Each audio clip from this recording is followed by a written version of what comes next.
Okay, friends, so now these next few questions are really just another graphical interpretation type of question, the kind of thing where I want to make sure that you're seeing what the graph is showing you, but not being swayed by one of the inconsistencies of the graph. And it's okay, it's not a bad inconsistency, but it definitely is kind of a mathematical anomaly.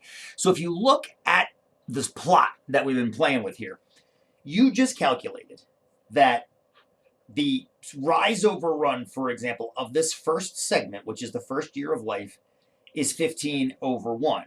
That means that for every 15 units of rise, there should be 1 unit of run.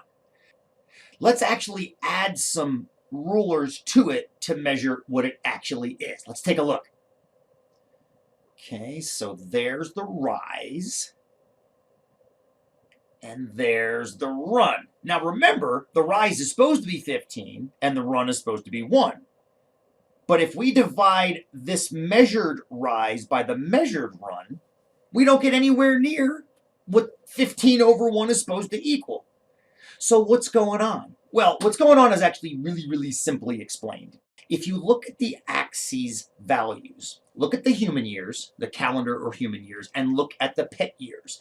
Do you notice how for every tick mark or every divider mark on the calendar human years, you jump up 2, 0, 2, 4, 6, 8, and so forth.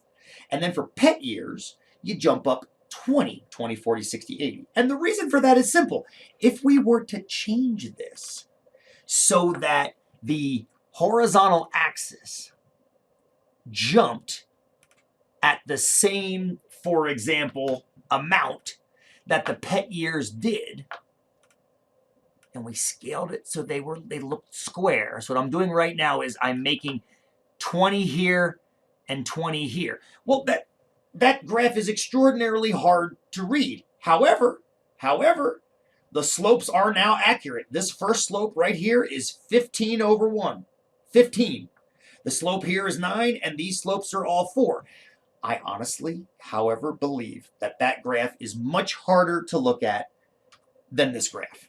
Because this graph, although the numbers are skewed, it's a much easier graph to look at and kind of process. Because those other lines are all very steep, but they're so smushed, I believe, as to be unreadable. So that's what I was kind of getting at here in number 7, 8, and 9. Why are they so different? The main answer is because the scalings of the horizontal and vertical axis are not using the same ruler. Can you think of a reason the graph is created this way? No, I'm not trying to mislead you intentionally. I think we answered why it was created that way. It was created that way quite simply because it makes it easier to read.